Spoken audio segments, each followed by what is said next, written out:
Chers amis, aujourd'hui, bien entendu, c'est le jour de la Pentecôte, comme probablement vous le savez, et je ne résiste pas à la tentation de vous envoyer une vidéo plutôt courte pour vous parler un petit peu de la Pentecôte, mais surtout prier pour que vous puissiez recevoir la puissance de la Pentecôte dans votre cœur. Alors, vous savez, l'Esprit Saint, le jour de la Pentecôte, il apparaît de deux façons. La première, c'est un vent impétueux qui va remplir la maison où les apôtres et les disciples sont réunis. Cette maison, elle représente l'Église. De fait, pratiquement tous les membres de l'Église à l'époque se trouvaient là, à ce moment-là. C'était une Église embryonnaire, c'était une Église très petite, mais c'est une Église qui allait devenir extrêmement vivante, intense, enthousiaste et remplie de Dieu.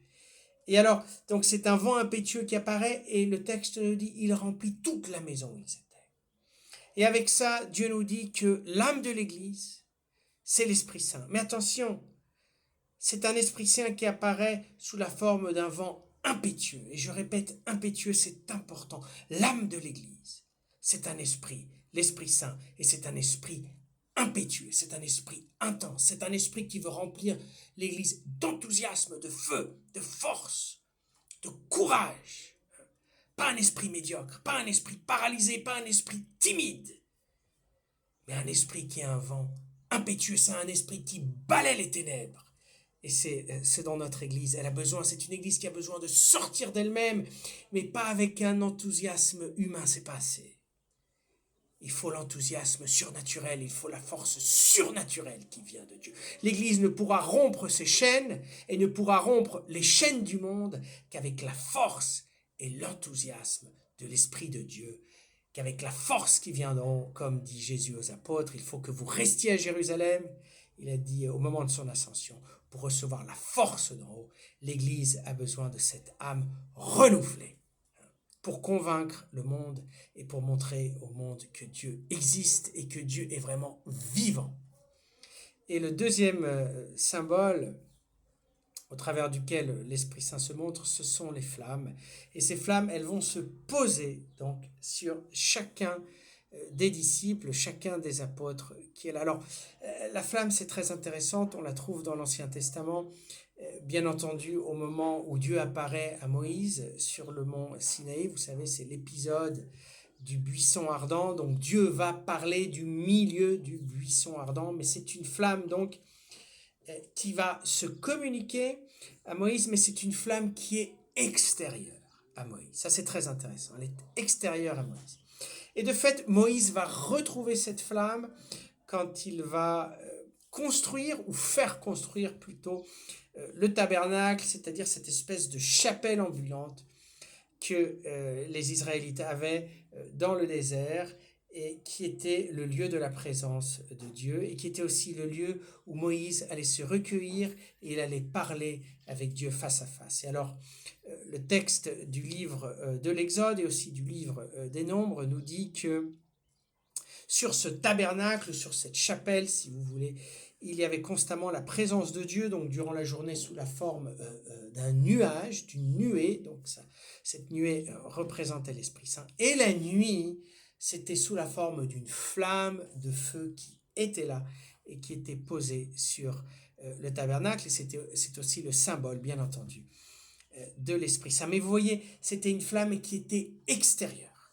Là, à la Pentecôte, il y a quelque chose de merveilleux qui se produit, c'est que chaque fidèle qui est là va recevoir cette flamme, et cette flamme, elle va rentrer en lui, elle va habiter dans son cœur. Chaque fidèle va devenir un temple ardent de l'Esprit Saint. Donc je répète, il y a deux symboles qui représentent l'Esprit Saint le jour de la Pentecôte, ce vent impétueux qui remplit toute la maison, c'est-à-dire qui veut remplir toute l'Église d'une force impétueuse. Il y a en même temps cette flamme qui descend sur chaque fidèle et qui va venir habiter dans le cœur du fidèle pour que ce cœur du fidèle puisse être vraiment embrasé de l'amour de Dieu, pour qu'il puisse communiquer cet amour de Dieu et pour qu'il puisse le faire au travers des dons et des charismes du Saint-Esprit. Alors maintenant, je veux faire une prière pour vous. C'est une prière que je veux faire en langue parce que, bien entendu, les apôtres, quand ils ont reçu cette flamme, la première chose qu'ils ont faite, c'était leur réaction, leur réponse, n'est-ce pas, à cette flamme de l'Esprit Saint, c'était parler en langue. Alors moi, je vais prier sur vous en langue et je dirai les choses qui me viennent. Ça va être une prière plutôt courte, mais je suis sûr que ça va être une prière puissante. Bien, ça va dépendre aussi de notre intentionnalité, ça va dépendre de notre foi et ça va dépendre de notre faim et de notre soif de Dieu. Aujourd'hui, c'est Pentecôte, Seigneur.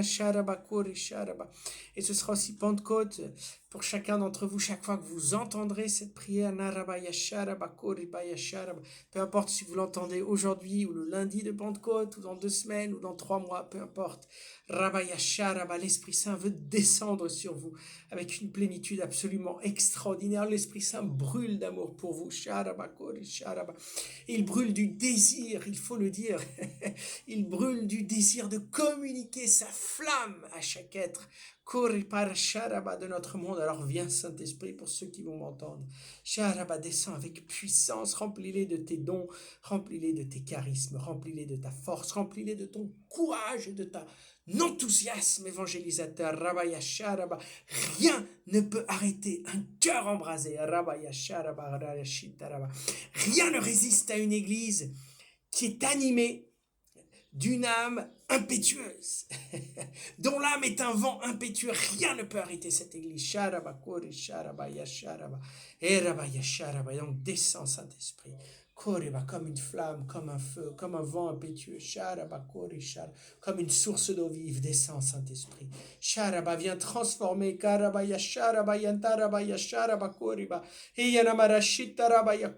Viens transformer les vies de tous ceux qui m'entendent, viens les transformer. Viens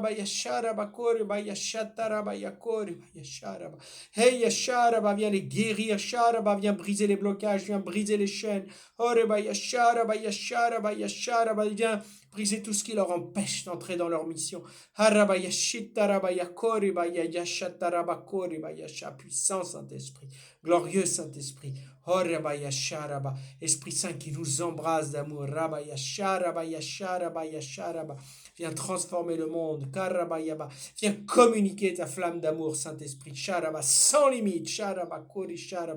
Parce que l'évangile nous dit que Jésus donne l'esprit sans mesure. Et du haut du ciel, je le sais, Jésus, aujourd'hui, tu envoies l'Esprit Saint. Sur ceux qui m'entendent et tu veux l'envoyer sans mesure.